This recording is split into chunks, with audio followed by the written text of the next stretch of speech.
Okay, hi everyone. So today I'm going to be speaking about the overdiagnosis of mental disorders and its costs in our society.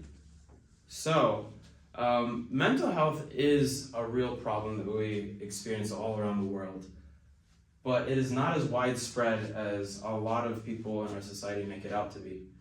I'm not saying that we should overlook it and perhaps put it to the side, but I am saying maybe we have gone a little too far on the other extreme of always acknowledging it, as opposed to before when we didn't acknowledge it at all.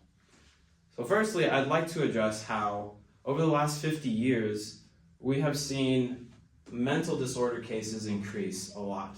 And also, the amount of people that consume medication related to those disorders have also increased.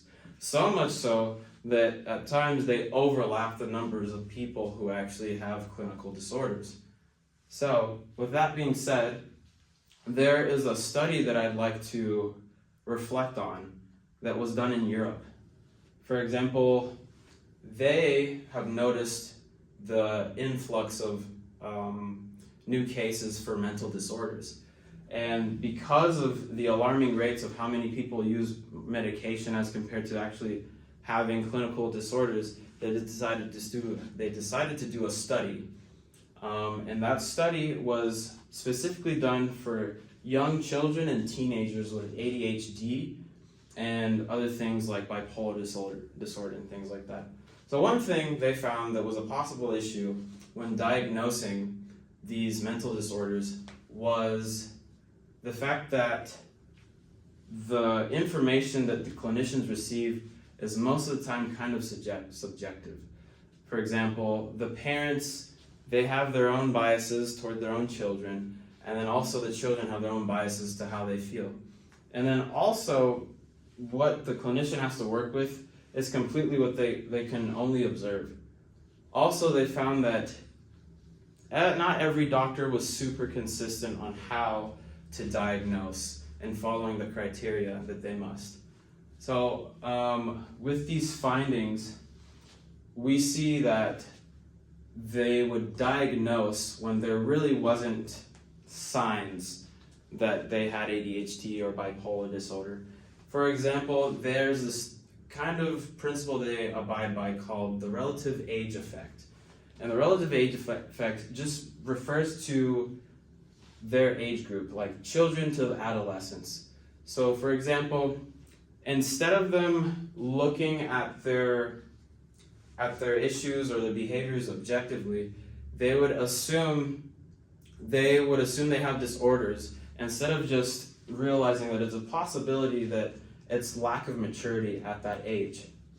So with that being said, there's also more findings they had in this study where they found that 66% of the participants who reported on how they diagnosed children, they reported that they intentionally misdiagnosed these patients. For example, they would do it for a variety of reasons. First being for economical reasons or financial reasons. Most of the services they render to children and adolescents for mental health aid is not paid unless they actually have the condition. So that's why they would diagnose them. Another reason would be that the criteria that they were following wasn't exactly clear for them. So that creates a problem in itself. And one way that they found that they should correct these problems is doing more training and having consistent education on these subjects. For example, in Denmark, they don't have much diagnosing problems because in Denmark, only specialists can diagnose disorders that way.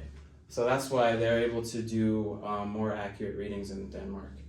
Now, the next thing that I'd like to talk about is the conversation that we constantly have, or maybe the interventions that we experience in our society today.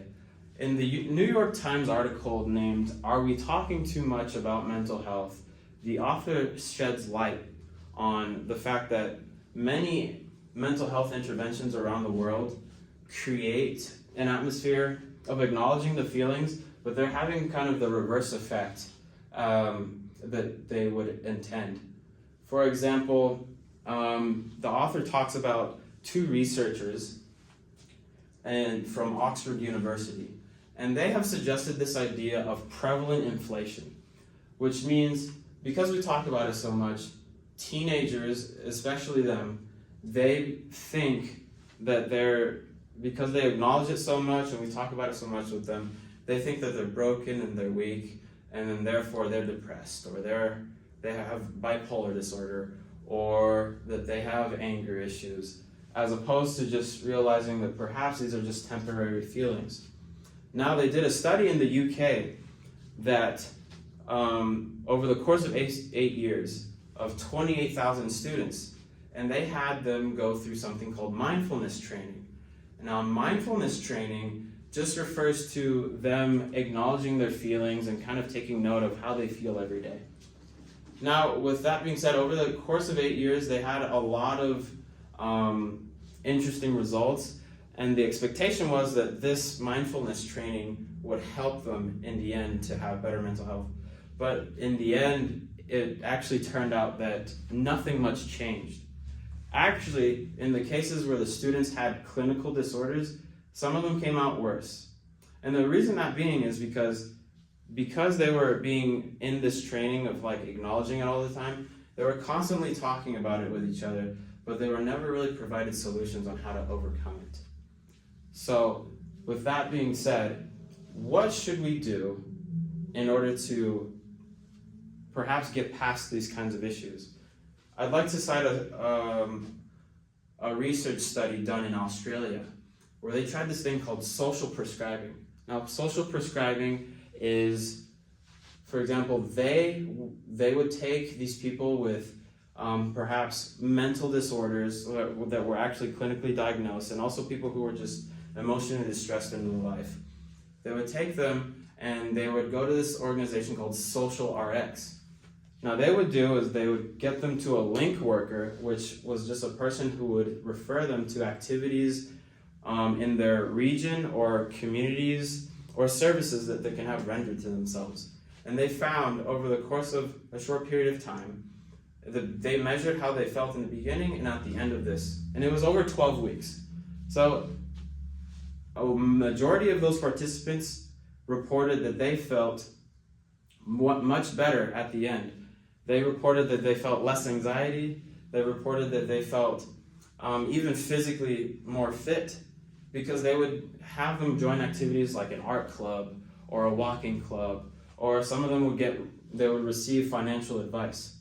So that to me shows that in the place of giving medication to people, that there are more perhaps day-to-day things that we can do.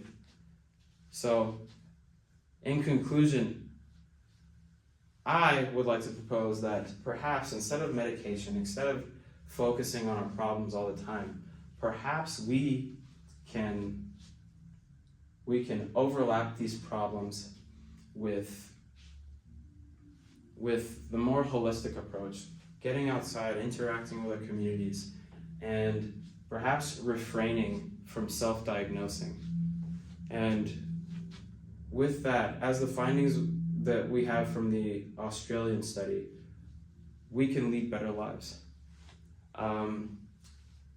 Thank you for listening to my speech, and maybe we all consider these ways to better our mental health.